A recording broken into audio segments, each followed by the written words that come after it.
Hi, everyone. I'm Alex Usher, and this is the World of Higher Education podcast. Inside every higher education institution lies a secret cabal of people, gurus really, who know everything about the institution and how it works. They're called institutional researchers. And yet, despite all this specialized knowledge, the field, it's not really a profession, is not usually at the heart of university decision making. And why is that exactly? Today, my guest is Joseph Wycoff. He's the author of Outsourcing Student Success, The History of Institutional Research, and the Future of Higher Education. It's a fascinating, century long view of the development of a field of endeavor which is specific to higher education and which you might think has been central to its political development as well. But the story Wycoff tells about this group, both an odd and surprising one. Though we live in a society where virtually any occupation can be, and usually is, professionalized, the field of institutional research, or its leadership in the Association of Institutional Research at any rate, took a voluntary vow of deprofessionalization about 60 years ago, renouncing the idea that what they did was science, and instead claimed to just be an art, one that needed to be bespoke to each institution. This seemed to me to be a very unique story, not just in higher education, but anywhere in the modern economy. Who avoids professionalization? The strange story of how this deprofessionalization came about and what its consequences were is at the heart of the interview you're about to watch. And from here, I'll let Joe take it away. So, Joe, let's start at the beginning. How did offices of institutional research begin? What's the origin story of this rather peculiar, area of institutional life? I'm glad you asked about offices rather than institutional research in general, because there was a narrative, I call it the consensus paradigm, that tries to trace institutional research to the entire history of universities, and particularly back to Yale and some self-studies that they have done. I think the offices of institutional research, as we know them and understand them today, actually originates at the University of Illinois in 1918, so it's about 100 years old. There may have been others. It was actually called a Bureau of Institutional Research. It was led by a person named Coleman Griffiths, who's regarded as the father of sports psychology, because he once, he studied psychology, was a scholar of psychology, and actually worked with the Chicago Cubs for a short period of time. But largely, his history had been lost in the telling of what institutional research was for about 50 years after the organization of the Association for Institutional Research. And this other narrative came about how institutional research has always been around or originated as soon as Yale was born. So I think that that's, where I would draw a line. And then the system, or sorry, these offices grew and grew, I think, like through to the 1950s and 60s, that period of big massification in American higher education. And you recount how they played a very big role in the creation of these state systems of higher education.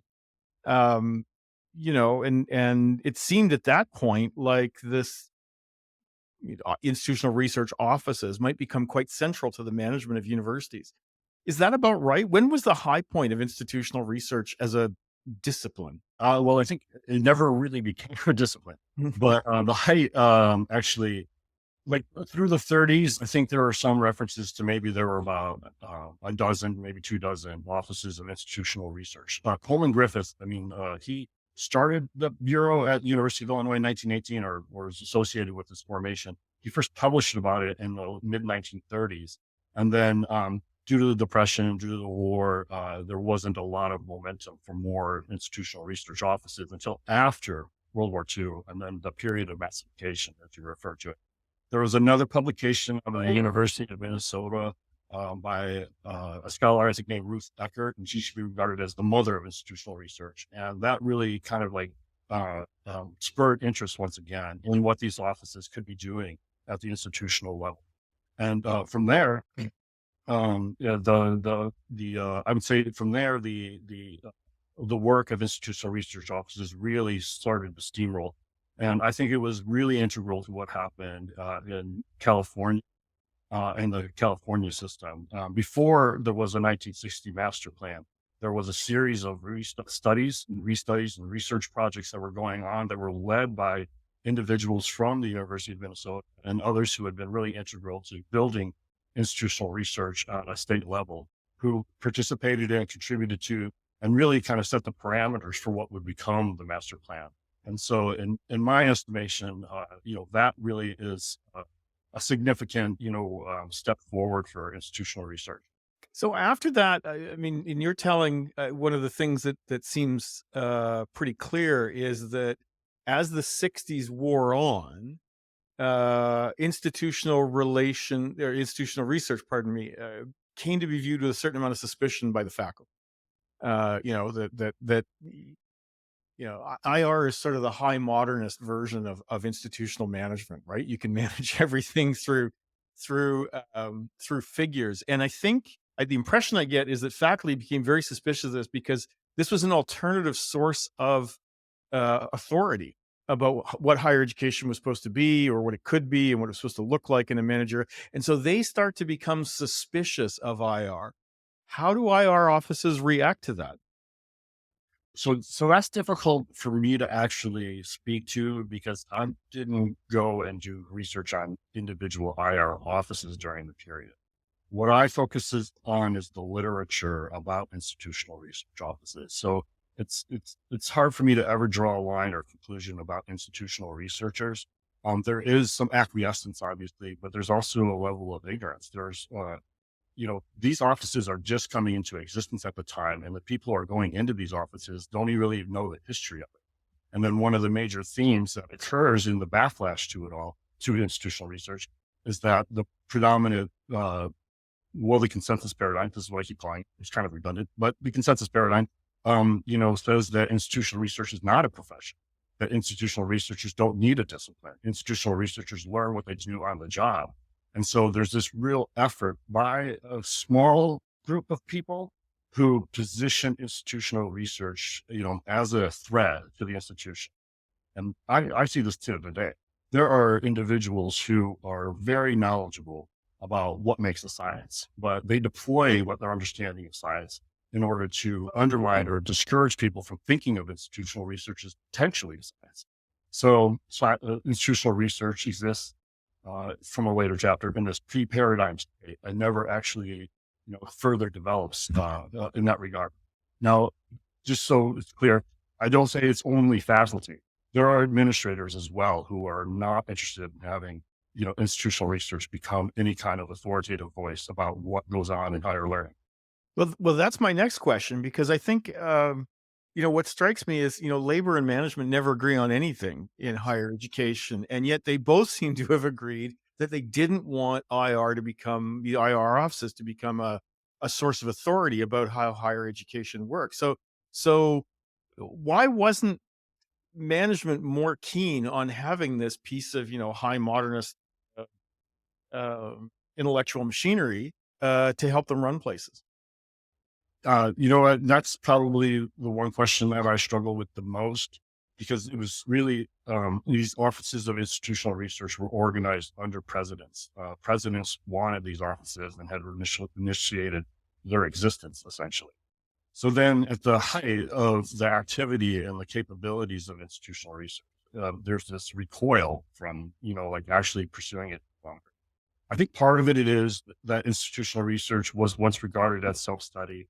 And as soon as institutional researchers took it upon themselves to publish results, actually turn it into something that was, up for discourse, then it escapes. It's outside what, they call the world city of the university. And so, at that point, it's not just, something that's under the control of the individual institution. It's potentially something that's out of their control because, you could learn to say like, what's the optimal path to take essentially in and how you run a university.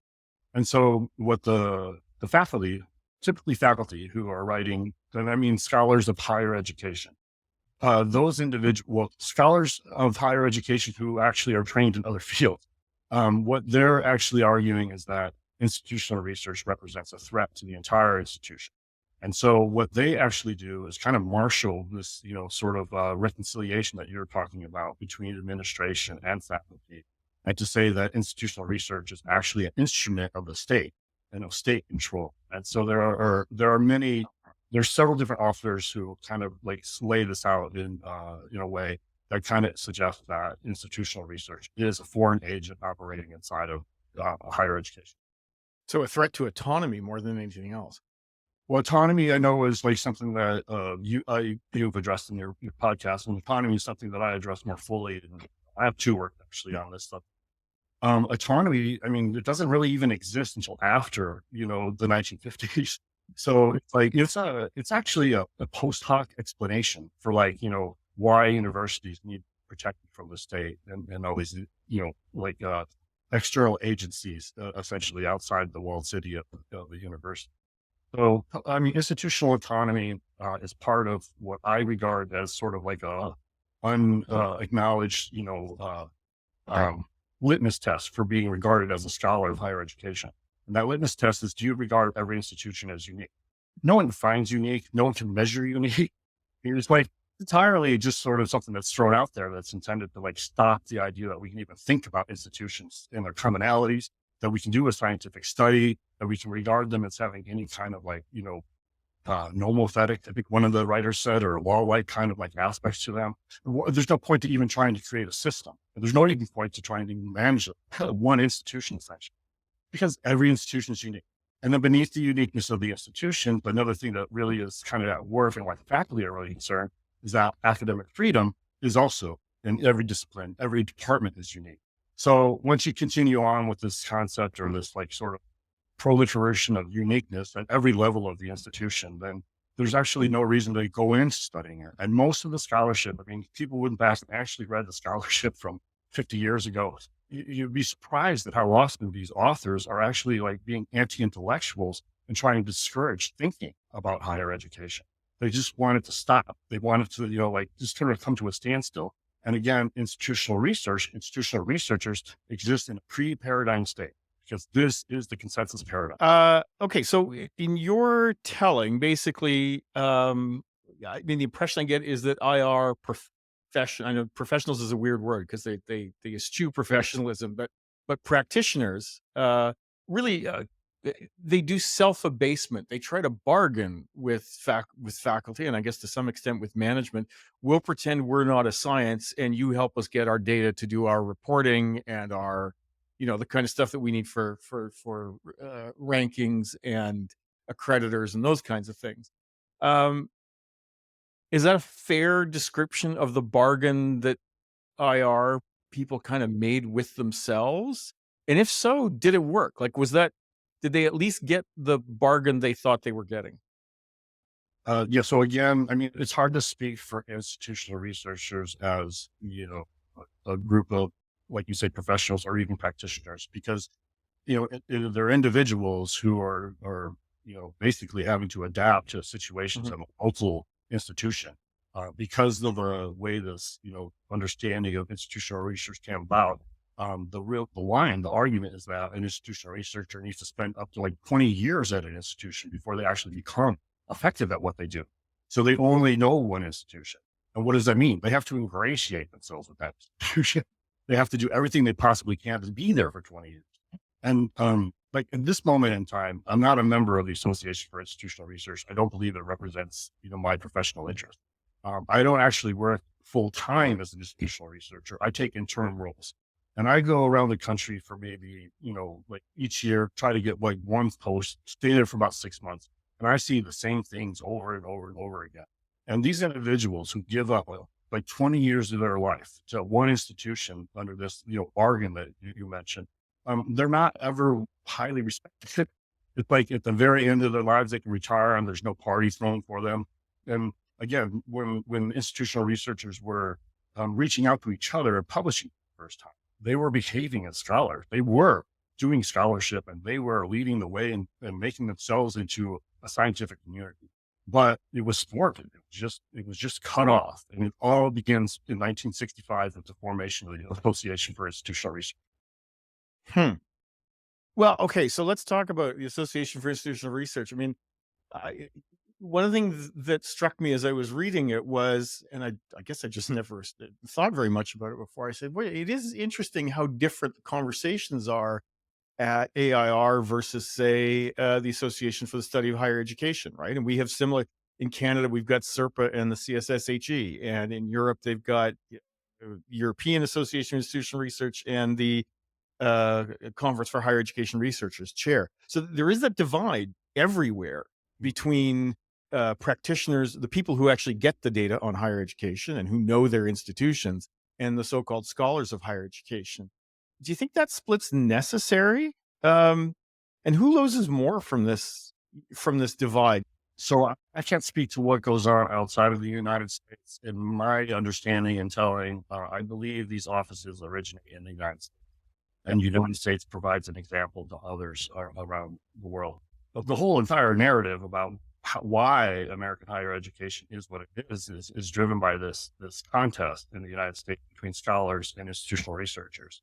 My sense is that this actually came about because scholars of higher education wanted to find their field of study as a profession.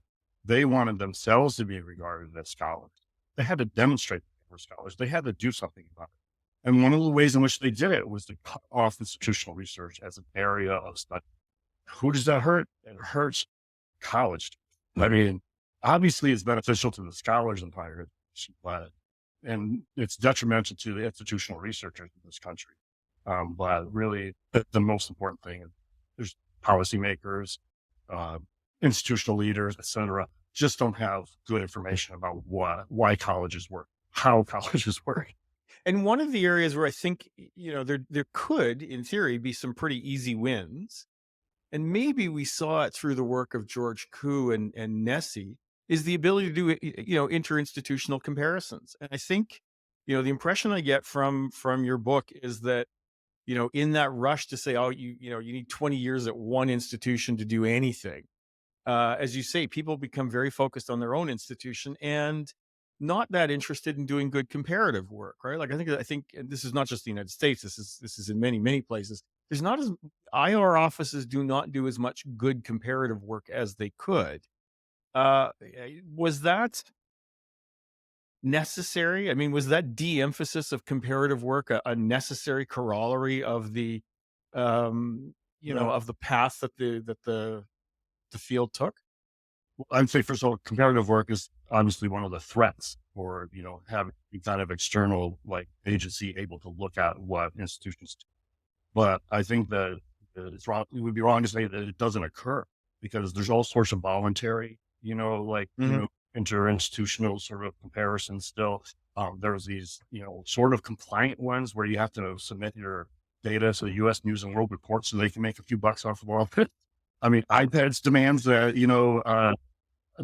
we turn over institutional data in order to be eligible for the Department of Education in the United States, demands that we turn over data to integrated post-secondary educational data system in order to get money for financial aid. I mean, there are so many different ways in which there are there. But even then, I mean, you mentioned But those come through compliance measures, right? Like they're not they're they're not driven by institutional researchers. In fact, yeah, they're actually considered to be burdens that are placed upon right. institutions, in order to be eligible or regarded as institutions of higher Yeah. education, right? So it's like none of this is actually being driven by. Well, let me pull that back a little. Obviously, in the United States, in the Department of Education, there's a group of scientists who are publishing educational data, right? They are statisticians. They're doing work. Institutional researchers are supporting. And when I work in an office, I mean, I have this sort of like whole theme about how our profession is science, and I must bemuse like the people I work with because I can't deliver it for them. No one person can become a scientific community. You need actual scientists to actually help you. And then the people that I work with locally who are dedicating their lives to doing this, I tell them, you know what? Maybe we're never going to be more than scientific technicians. Maybe we can't actually form ourselves into a scientific community, but we deserve a scientific community that respects us and treats us as members of a community of scholars. We don't have that. And the reason we don't have that is because of an association for the study of higher education and others that don't recognize institutional research as a productive line of inquiry. Hmm. Okay, last question. As I was reading your book, it there was one other group within within universities that popped into my head, and that's librarians. Now, librarians are not academics. They get treated like academics, though. Like they're treated as part of the scholarly enterprise. They're tenured. They're often in the same bargaining units as the rest of faculty.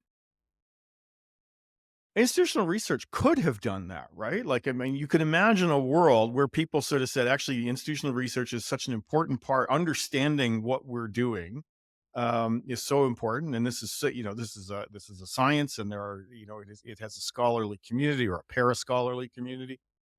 Yeah, I mean, imagine. Let's go back to the 1960s and say some other path was taken, and IR was treated like libraries. How do you think universities would be different? How do you think the profession would be different?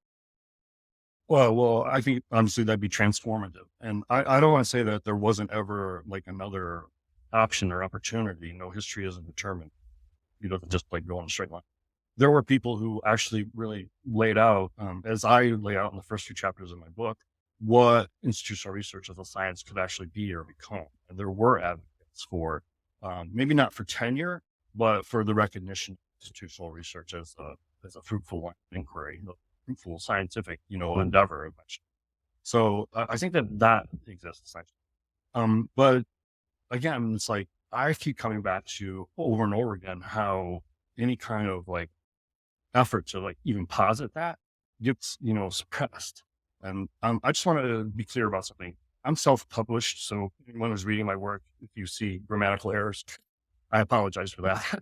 But I 3 times tried to present at the Association for Institutional Research because I was opposed to what they were doing with their aspirational statements. And in all 3 times, I was rejected, and primarily without comment. I mean, they wouldn't even provide feedback to me about how I could actually get myself published. Then I did try to publish it through Johns Hopkins University Press, and I got back a review that was, just blistering and sophomoric, I thought. So whoever wrote it. So, it's like, it was like there, I mean, I have had extraordinary difficulty getting my ideas out to the public space. I have met, the leaders of the Association for Institutional Research in Europe, at the European Association for Institutional Research.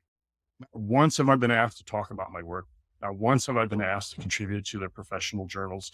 Once, have I been asked to even participate in the direction of the Association for Institutional Research. Since the publication of their aspirational goals for the profession, since my publication, individual membership in institutional research and AIR has dropped by 50%. And there's not much concern about that. They did change things up so now they can have institutional memberships, but they're just taking their idea that everybody does institutional research to its next logical step. And that's the further end of the profession. I've been speaking to Joe Wycoff. He's the author of Outsourcing Student Success, The History of Institutional Research and the Future of Higher Education. Joe, thanks very much for being with us. Thank you. I should have said up front, I really appreciate the opportunity to talk about my work. And it just remains for me to thank our excellent producers, Tiffany McLennan and Sam Pufek, and you, our viewers and listeners, for tuning in. If you have any suggestions for future episodes or comments on today's episode, please don't hesitate to contact us at podcast@higheredstrategy.com.